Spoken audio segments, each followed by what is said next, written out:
Cheers, friends. Hey there. Welcome to Sedona. We're soaking in the Red Rock views, trying some gluten-friendly restaurants, and just slowing it down a bit. Yeah, so from mountain views to maple donuts, we're checking out all the gems Sedona has to offer. This trip, it's all about good eats, desert beauty, and finding gluten-friendly spots that actually deliver. And we're doing it without breaking the bank. From hearty lunches and secret gardens to great happy hours with half-price specials. We even found gluten-friendly donuts that didn't taste like cardboard. And one restaurant, so nice, we came back twice. This gluten-friendly Sedona getaway might surprise you. It did us. We're all about affordable escapes that lead to priceless memories. So if that's your kind of trip, then stick around. Sedona might just surprise you too.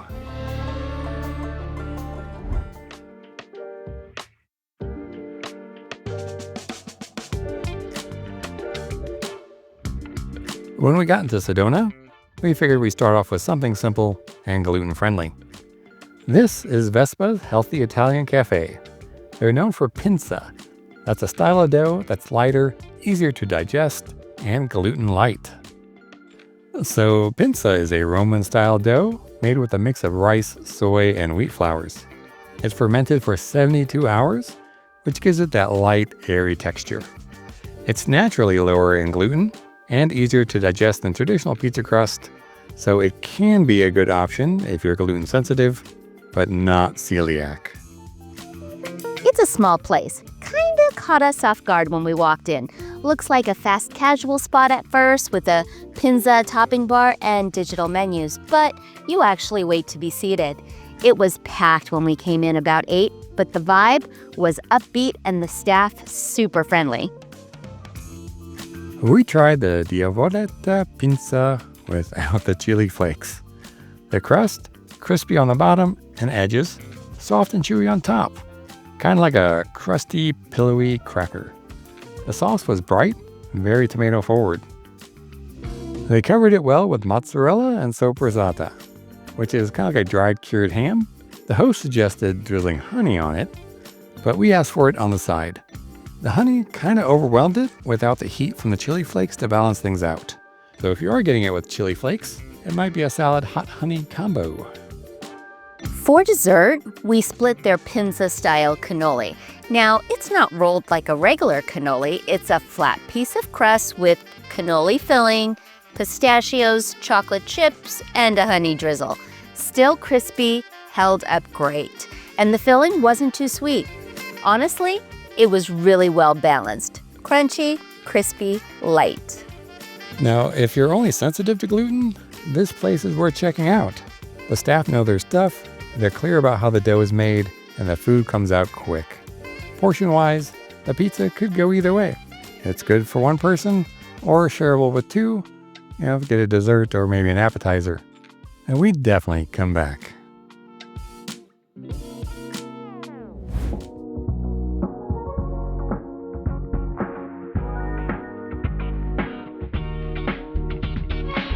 For our first night, we stayed here at the Hampton in Sedona.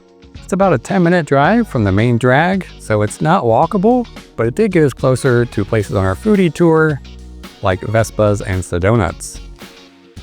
We booked the One King room, and it is clean, very spacious. It has a little wet bar setup with a fridge, microwave, coffee maker, and of course the sink. The bed's a medium firmness with just a very slim pillow top, and the pillows were kind of flat, so it was an alright stay.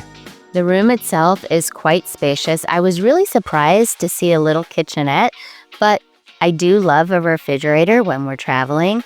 The bed was not as soft as I would like it to be. The shower in the pressure, great. However, the water didn't get hot enough.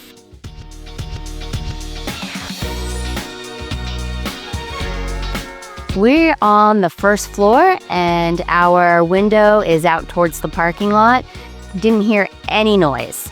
We're also kind of close to an entrance. Again, no noise, so that's definitely a plus. They've got a pool and a small fitness center. And they offer the standard warm complimentary breakfast in the morning, like your standard waffles, eggs, sausage, potatoes, fruits, cereals, and toast. Parking does cost extra though. It's an additional $17 a night, and the parking lot was full. The staff were great, the check-in was smooth, and it's a solid base camp for exploring the rest of Sedona. Now the real test of good pizza is how it tastes the next day. It's good pizza.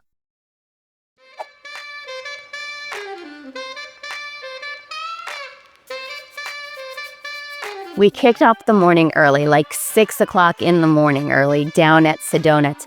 We weren't even the only ones there. It's a small donut shop, and they've got what they call glutenless donuts.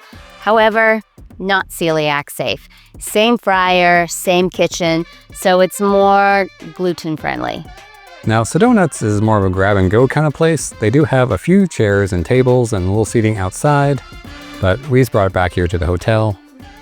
The donuts range from about just over $2 to $3 for the gluten-filled donuts and about $4 for the gluten-friendly donuts. When we first got there were only 6 gluten-friendly donuts in the display case, so I don't know if they make any more later in the day, but if you want these, I recommend you get there early. Now, I went with the gluten-filled maple bacon donut. It is airy, light, and very pillowy. And the second you open the bag, you could smell the maple. Now, the bacon is very chunky and savory and salty, but that maple is super sweet, and the bacon just doesn't cut through it. So this is a very maple-forward, very sweet donut. So I went with the gluten-friendly donut. It was a vanilla cake donut with some chocolate frosting on it. The donut itself was unusually very light and fluffy, and I've come to know gluten-friendly things as being dense, so that was a really wonderful surprise. The flavor was delicious. I did get one. I'm hoping maybe we'll go back and get another.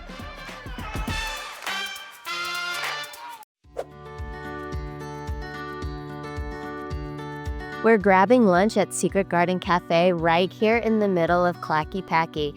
It's got this super peaceful shaded patio, flowers everywhere, and just enough breeze. It makes you want to linger for a while. I ordered the chicken salad sandwich. It had really big chunks of chicken breast. Even though it had some mayonnaise and sour cream in there, it wasn't overly creamy. It had fresh dill and grapes, which complemented it nicely. The sandwich itself was super tasty, super filling. Now, not a lot on the lunch menu was marked gluten-free, but Gina is able to tolerate some sourdough now and then. And so she went with the chicken salad sandwich and then swapped the croissant for some sourdough. Now, I went with the fajita tri-tip steak sandwich. The bread was nice and crispy on the edges, and it was packed with steak, grilled onions and peppers, and a good amount of cheese. Very cheese-forward sandwich. I enjoyed it a lot. The portions were great, definitely enough for one person, or if you wanted a lighter lunch, it would be easy to share one of these sandwiches. I also ordered a Slide Rock Spritz. Think Aperol Spritz, so a really light, citrusy, refreshing drink. It just complemented lunch nicely. And I went with the Arizona Martini. It's a prickly pear vodka-based martini. Not too sweet, not too strong, very sippable. We would definitely come back, especially because we saw quite a few options that are gluten-free on the breakfast menu. Lunch was tasty, the patio is a vibe, and if you're looking for a laid-back spot with a touch of charm, this place fits.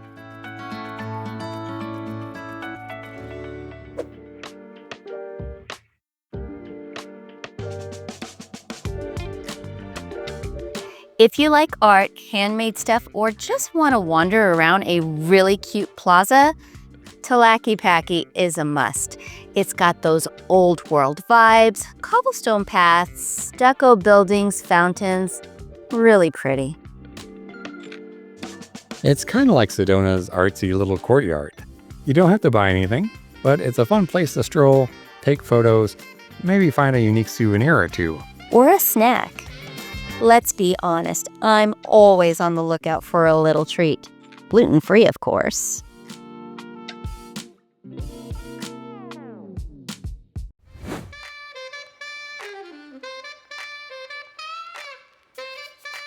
After we explored a little of Sedona's shopping district, we headed back over to Tlaquepaque, explore a bit more, and grab dinner at El Rincon. It's right on the eastern edge, so it's real easy to pull up, park, and walk in. They've got both indoor and outdoor seating. We sat out on the covered patio. Fans, heaters, a pretty cozy setup. Definitely built for all seasons. We didn't have a reservation and waited maybe 30 minutes, give or take. Colorful, lively vibe. Kind of what you'd expect from a traditional Mexican spot. Lots of families and out-of-towners. The menu was actually really helpful. Most of it was gluten-free, so instead of marking what was safe, they actually marked what had gluten. That being said, the dessert menu, it was a little misleading. Most of the desserts did have gluten, even though it wasn't labeled. I ordered the carne asada chimichanga, and Gina went with the cheese enchilada. The portions were good. The chips and salsa, probably the best part. Fresh, crisp, just the right amount of heat. Everything else was fine. Not bad, just not memorable. Maybe a 3 out of 5 kind of meal? Service was excellent though. Real friendly, super helpful. If we're in Tlaquepaque and craving Mexican, maybe we'll stop by again. But with so many standout spots in Sedona, I'd say this was more of a one and done.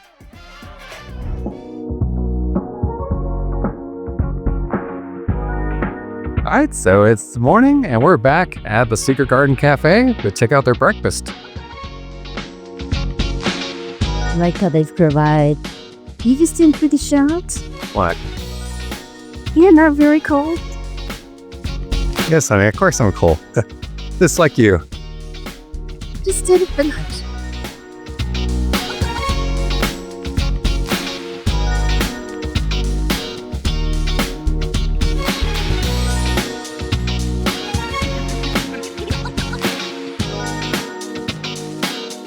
I ordered the garden breakfast, which consisted of gluten-free pancakes. The pancakes had crispy edges. The center did get a little chewy, but the pancake taste was spot on, and it also had little hints of vanilla.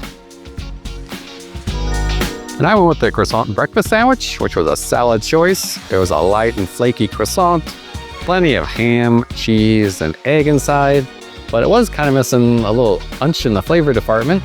I give it about 3.5 out of 5. A good choice. It came with a nice selection of potatoes. They're like white and sweet and purple potatoes. They had a very savory seasoning to it, a little peppery. So it was a nice meal overall.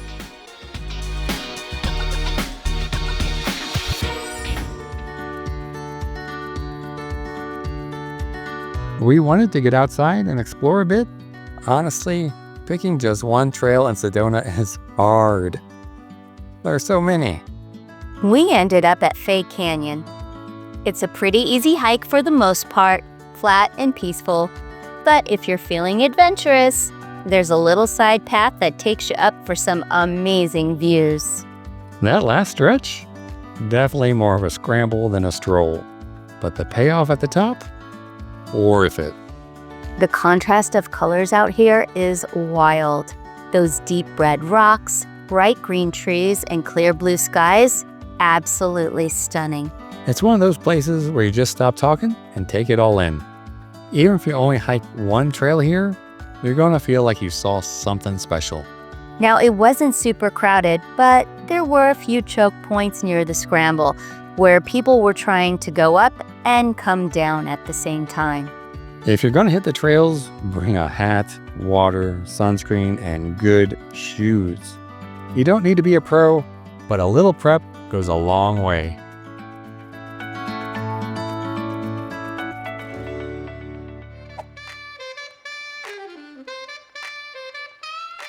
After seeing Pisa a couple spots around Sedona, we got curious and dropped in for lunch. We went with the gluten-free Bambini pizza to see how it held up. Our waiter was super into their gluten-free crust, which honestly, we love to see. He really talked it up. It was good, not too dry or chewy, but looked like it was made with a press. Pretty standard for gluten-free. Not the worst that we've had. The toppings were fine, nothing mind-blowing. I also had a peach Italian soda that was actually pretty solid. No chemical syrupy taste here. And Gina went with an affogato. Yeah, that affogato really hit the spot. Now I ordered spumoni, but next time I think I would go just chocolate. I liked it though. The vibe is super casual, kind of a neighborhood spot. Service was friendly, and they definitely take gluten allergies seriously. It's a good fallback if you're in the area and want something gluten-friendly. If we come back, it would be to try their Pinsa and see if that stands out a bit more.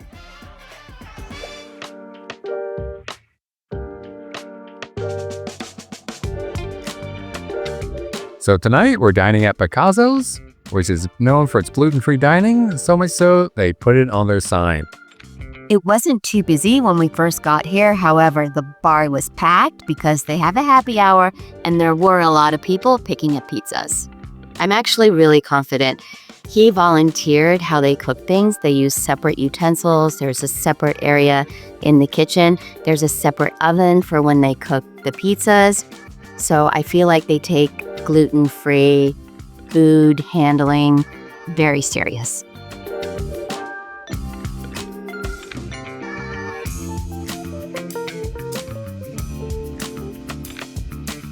We ordered the cheese bread as an appetizer. The portion size was perfect for the two of us. It was garlicky, but not overpowering. And the texture of the focaccia, you could see the air bubble holes in it, and it wasn't overly dense. It was just right. So we decided to split the chicken parmesan, mainly to save room for dessert. The breading was very crisp. I couldn't tell that it was gluten-free at all, but it was kind of tough around the edges. The chicken breast itself was a little thin, but still juicy, and the bed of pasta it came on is also gluten-free, and I never knew it. And there was a kale salad on the side, but I'll be honest with you, we didn't come here for the salad. The sauce on it is tomato forward and a little acidic, very light. I would like more of it, but that's just a personal choice. But overall, it was a very satisfying dish. And like we said, we had to try dessert, and we went with the hot apple pie crisp. It came with a scoop of vanilla as well as coconut gelato, which was a nice touch. The apples were hot and sweet, but just a heads up, it wasn't really that crispy. They lean on the oats for texture, and there is some cake mix on top, but I did feel like it was more soft than crisp. The coconut gelato was pretty subtle, not a very strong coconut flavor at all, and the vanilla was just a good classic scoop of vanilla ice cream. Both paired great with the warm apples, and even though it wasn't that crisp, it still just worked. So for me, a good apple crisp is not overly sweet. It's going to highlight the apple and the cinnamon flavor, and that's exactly what this did. I agree with Robert though. I wish the top was a little crispier, but I'm definitely not mad at it. This is a casual, family-friendly spot with a ton of gluten-free options. So if you're gluten-sensitive or just looking for a good Italian meal here in Sedona, we'd highly recommend it, and we'll definitely be coming back to try some more.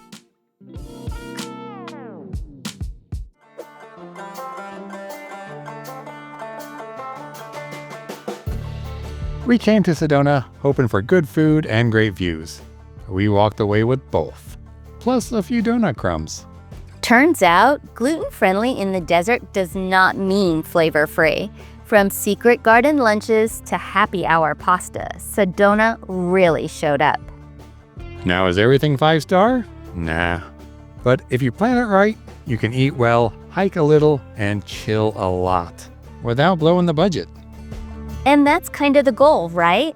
Good food, fresh air, and memories that do not come with a side of credit card regret. If gluten-friendly eats are your thing, then check out our full playlist. We've got more restaurant reviews and road trip snacks coming your way. Thanks for spending part of your day with us here in Sedona. If you found any of this helpful or just like tagging along, go ahead and hit that like button.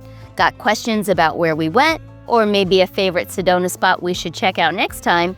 Drop it in the comments. We love hearing from you. We're real grateful you came along for this little Red Rock getaway. This channel's become a place where we get to connect with folks who travel like we do. Budget conscious, curious, and always down for good food and good views. So if that's your vibe, we'd be thrilled to have you stick around for the next one. Until next time, friends. Cheers.